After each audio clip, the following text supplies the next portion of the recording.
وزیر اعظم شہباز شریف اور سعودی ولی عہد محمد بن سلمان کا رابطہ، علاقائی صورتحال اور موجودہ پیش رفت پر تبادلہ خیال۔ وزیر اعظم کا امت مسلمہ کے درمیان اتحاد اور ہم آہنگی برقرار رکھنے کی ضرورت پر زور۔ وزیر اعظم نے سعودی عرب کے ساتھ پاکستان کی مکمل یکجہتی کا اظہار کیا، کہا بات چیت اور سفارتکاری کے ذریعے علاقائی امن و استحکام برقرار رکھنا ناگزیر ہے۔ ولی عہد شہزادہ محمد بن سلمان کا آئندہ سال دورہ پاکستان کی خواہش کا اظہار۔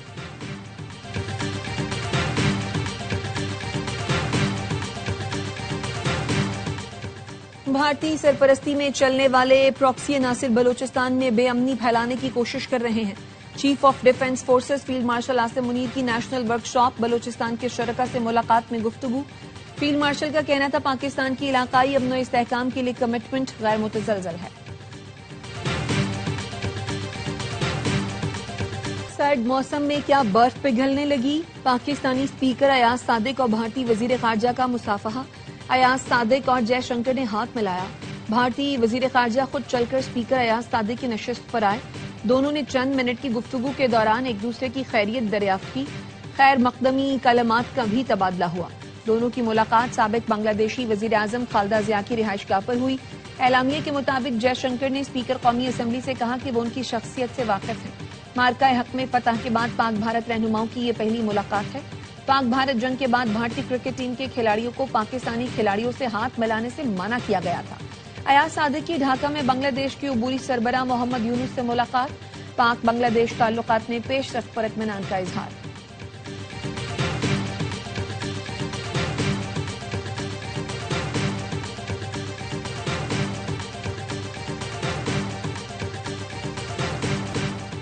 پاکستان کو یمن میں تشدد کی نئی لہر پر گہری تشویش۔ یمن کی خود مختاری، وحدت اور علاقائی سالمیت کی مکمل حمایت کا اعلان۔ یمن میں کشیدگی کم کرنے کے لیے علاقائی کوششوں کا خیر مقدم۔ مسئلے کے حل کے لیے مذاکرات اور سفارتکاری پر زور۔ ترجمان دفتر خارجہ نے کہا پاکستان کسی بھی یمنی فریق کے یک طرفہ اقدامات کی سخت مخالفت کرتا ہے۔ یک طرفہ اقدامات سے صورتحال مزید بگڑ جائے گی۔ پاکستان سعودی عرب سے مکمل اظہار یکجہتی اور سلامتی کے عزم کا اعادہ کرتا ہے۔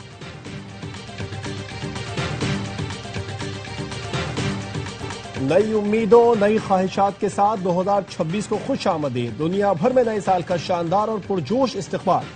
نئے سال کے آغاز پر نیوزی لینڈ میں شہری بڑی تعداد میں جمع ہوئے اور ہم آواز ہو کر کاؤنٹ ڈاؤن میں حصہ لیا۔ آکلینڈ کے اسکائی ٹاور پر شاندار آتش بازی، ٹاور روشنیوں سے جگمگا اٹھا۔ آسٹریلیا میں نئے سال کی آمد پر سڈنی کا ہاربر برج روشنیوں سے جگمگا اٹھا۔ 12 بجے رنگا رنگ آتش بازی شروع ہو گئی۔ دلکش گیتوں سے سڈنی ہاربر کی فضا گونجتی رہی۔ جشن شروع ہونے سے پہلے سانحہ بونڈائی بیچ میں مرنے والوں کی یاد میں 1 منٹ کی خاموشی اختیار کی گئی۔ جنوبی کوریا کے دارالحکومت سیول میں بھی 2026 کا پرتپاک استقبال۔ 12 بجتے ہی 33 بار روایتی گھنٹی بجائی گئی۔ دبئی کے برج خلیفہ پر بھی نئے سال کا جشن منایا جائے گا۔ لندن میں بھی نئے سال کے استقبال کی تیاریاں مکمل۔ الوداع 2025، الوداع 2025 کا آخری سورج غروب ہو گیا۔ تلخ و شیریں یادیں لیے آخری سورج مغرب کی اونٹ میں جا سویا۔ گزرے سال عوام کو بھی کبھی خوشی اور کبھی غم تو کبھی مشکل حالات کا سامنا رہا۔ بیتے برسوں کی طرح یہ سال بھی بہت سی خوبصورت یادیں چھوڑ گیا اور تلخ لمحات کی یادوں کو اپنے ساتھ لے کر چلا گیا۔ 2025 پاکستان کے لیے یادگار اور شاندار سال۔ دفاعی سفارتی میدان میں بڑی کامیابیاں سمیٹی۔ پاکستان نے مارکہ حق میں بھارتی رافیل گرا کر دشمن کا غرور خاک میں ملایا۔ ٹرمپ نے بار بار پاکستان کے ہاتھوں رافیل گرنے کا ذکر کر کے بھارت کو شکست یاد دلائی۔ پاکستان اور سعودی عرب کے درمیان تاریخی معاہدہ طے پایا۔ فیلڈ مارشل سید عاصم منیر کی عسکری حکمت عملی کو دنیا بھر میں پذیرائی ملی۔ کھیل کے میدان میں بھی سبز ہلالی پرچم سربلند ہوا۔ پاکستان کی انڈر 19 ٹیم نے فائنل میں بھارت کو شکست دے کر ایشیا کپ جیتا۔ ارشد ندیم نے ایشین گیمز میں گولڈ میڈل جیت کر ملک کا نام روشن کیا۔ کرکٹر حسن امیر کو ICC ہال آف فیم میں شامل کیا گیا۔ ای گیمر ارسلان ایش نے فرانس میں عالمی ٹائٹل جیتا۔ نیو ایئر نائٹ پر کراچی سیدھ جانے والی سڑک کھلی رہے گی۔ کراچی پولیس چیف جاوید عالم موٹو کہتے ہیں سال نو پر ہوائی فائرنگ کرنے والوں کے خلاف اقدام قتل کا مقدمہ درج ہوگا۔ شناخت کے لیے سیف سٹی کے کیمروں کا نظام موجود ہے۔ 6000 سے زیادہ پولیس اہلکار تعینات ہوں گے۔ سختی نہیں کریں گے، عوامی مقامات کھلے رہیں گے۔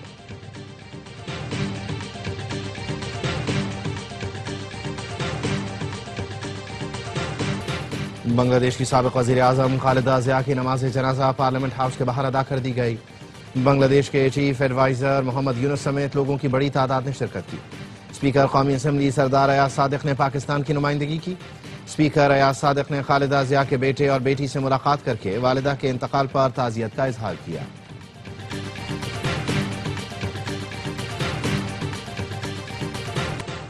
پاک چین اسٹریٹجک ڈائیلاگ آئندہ سال 4 جنوری کو بیجنگ میں ہوں گے۔ نائب وزیر اعظم اسحاق ڈار چینی وزیر خارجہ کی دعوت پر چین کا دورہ کریں گے۔ ترجمان دفتر خارجہ کا کہنا ہے پاک چین وزرائے خارجہ اسٹریٹجک ڈائیلاگ کے ساتھ دور کے مشترکہ صدارت کریں گے۔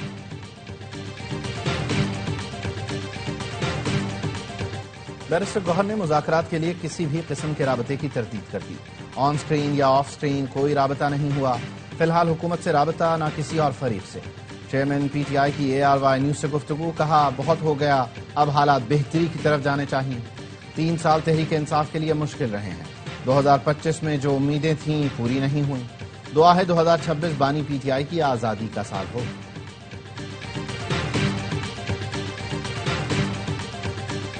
بارش، برفباری اور سرد ہوائیں، پورا ملک جاڑے کی لپیٹ میں۔ سوات اور لوور دیر میں برف باری نے وادی کا حسن دوبالا کر دیا۔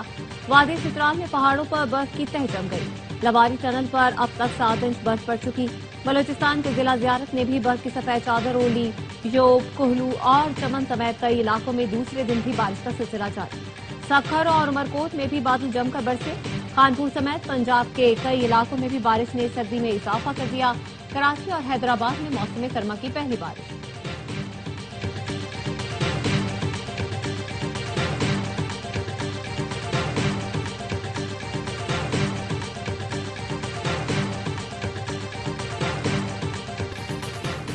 بھارتی وزیر اعلیٰ نے بھی پاکستان کے موقف کی تائید کر دی۔ پہلگام اور نئی دلی واقعے کو سیکیورٹی ناکامی قرار دیا۔ مغربی بنگال کی وزیر اعلیٰ ممتا بنرجی نے وزیر داخلہ امت شاہ سے استعفے کا مطالبہ کر دیا۔ دلی اور مقبوضہ کشمیر میں حملوں پر سوالات اٹھا دیے، کہا بتایا جائے پہلگام حملہ کس نے کیا اور دلی میں دھماکہ کیسے ہوا۔ یہ حملے ملکی سیکیورٹی صورتحال کی سنگین ناکامی کی وجہ سے ہوئے۔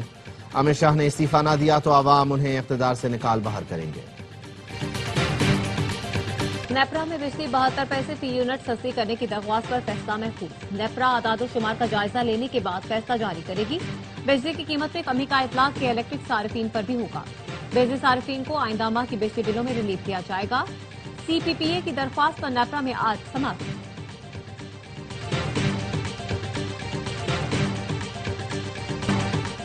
کراچی کی سڑکوں پر ڈبل ڈیکر بسیں چل پڑی۔ سینئر صوبائی وزیر شرجیل انعام میمن نے منصوبے کا افتتاح کر دیا، کہا آج تجربہ کر رہے ہیں، کل سے بسیں عوام کے لیے چلا دی جائیں گی۔ ابتدائی مرحلے میں ڈبل ڈیکر بسیں شارع فیصل پر چلیں گی۔ تجربہ بہتر رہا تو بسوں کی بڑی فلیٹ منگوائیں گے۔ کراچی کی ہر سڑک پر ڈبل ڈیکر بس چلائیں گے۔ شہر کی سڑکیں بہتر ہو رہی ہیں۔ 9 ارب سے زائد کی رقم مختص کر دی۔ مارچ اپریل تک مسائل کافی حد تک حل ہو جائیں گے۔ وزیر اعلیٰ سندھ کی کراچی والوں کو ڈبل ڈیکر بس سروس کے آغاز پر مبارکباد، کہا کراچی اب صرف چل نہیں رہا، آگے بڑھ رہا ہے۔ آج بس چلی ہے، کل شہر بدلے گا۔ کراچی کو جدید شہروں کی صف میں کھڑا کریں گے۔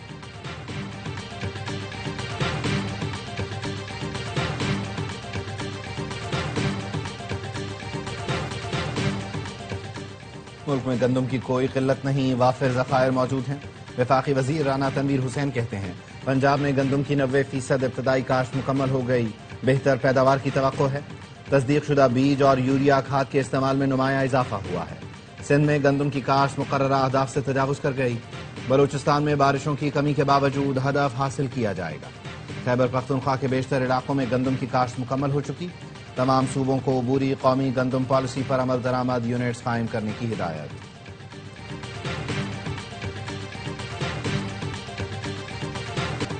JIT نے ڈاکٹر وردہ قتل کیس کی رپورٹ خیبر پختونخوا حکومت کو پیش کر دی۔ قصوروار پولیس افسران کا تعین کر کے سزا بھی تجویز کر دی۔ اسحاق زکریا ایڈوکیٹ نے کہا مرکزی ملزم رضا ہے۔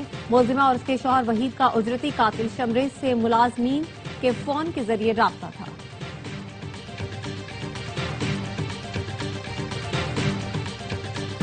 رجب بٹ کے خلاف پرچہ نہ کاٹنے پر کراچی کے وکلاء سراپا احتجاج۔ سندھ بار کونسل اور کراچی بار ایسوسی ایشن کی کال پر ہڑتال۔ پولیس افسران اور اہلکاروں کی سٹی کورٹ میں داخلے پر پابندی لگا دی۔ سندھ بار کونسل کی وکلاء کے خلاف FIR کی مذمت۔ IG سے دوسری FIR درج کرنے کا مطالبہ۔ وکلاء کا کہنا ہے رجب بٹ، ندیم نانی والا اور دیگر پر مقدمہ درج نہ ہوا تو احتجاج جاری رہے گا۔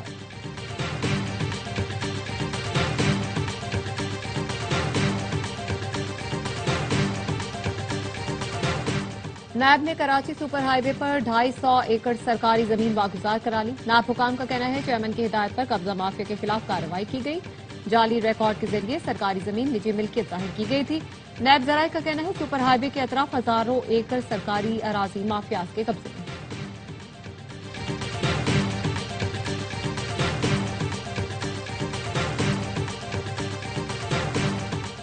وفاقی وزیر داخلہ محسن نقوی کا نیشنل پولیس فاؤنڈیشن کا دورہ، پولیس ملازمین کی فلاح و بہبود کے لیے اہم اعلانات۔ نیشنل پولیس اکیڈمی میں زیر تربیت ASPs کو آسان اقساط پر پلاٹس کی فراہمی کا فیصلہ۔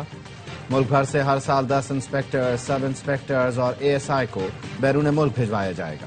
ہر سال 5 SP اور SSP رینک افسران کو AI کورس کے لیے بیرون ملک بھیجا جائے گا۔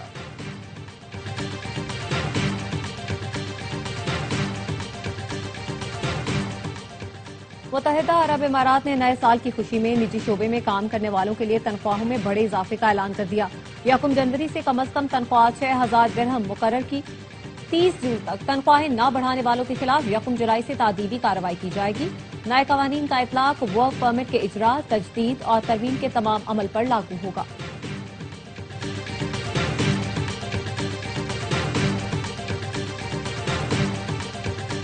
غزہ میں انسانی بحران پر 10 ملکوں کے وزرائے خارجہ کا مشترکہ بیان۔ کینیڈا، برطانیہ، فرانس اور دیگر ملکوں کا امداد کے لیے اسرائیل سے رکاوٹیں ختم کرنے کا مطالبہ۔ کہا سردی اور بارش سے غزہ میں حالات مزید خراب ہو گئے۔ 16 لاکھ افراد غذائی عدم تحفظ کا شکار ہیں۔ 13 لاکھ کو فوری پناہ کی ضرورت ہے۔ اقوام متحدہ اور اونروا کو مکمل رسائی دی جائے۔ رفح سمیت تمام گزرگاہیں کھول کر امداد میں اضافہ کیا جائے۔ چترال میں کشمیری مارخور کا شکار، روسی شہری نے سرکاری اجازت نامے کے بعد نایاب کشمیری مارخور کا شکار کیا۔ غیر ملکی شکاری نے 68,000 امریکی ڈالر کے عوض لائسنس حاصل کیا تھا۔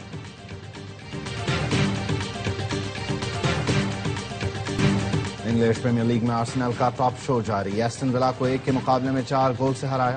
ہاف ٹائم تک دونوں ٹیمیں گول کرنے میں ناکام رہیں۔ آرسنل نے دوسرے ہاف میں 4 گول داغے۔ گیبریل، مارٹن اور جیزس نے آرسنل کے لیے گول سکور کیے۔ 45 پوائنٹس کے ساتھ آرسنل سر فہرست۔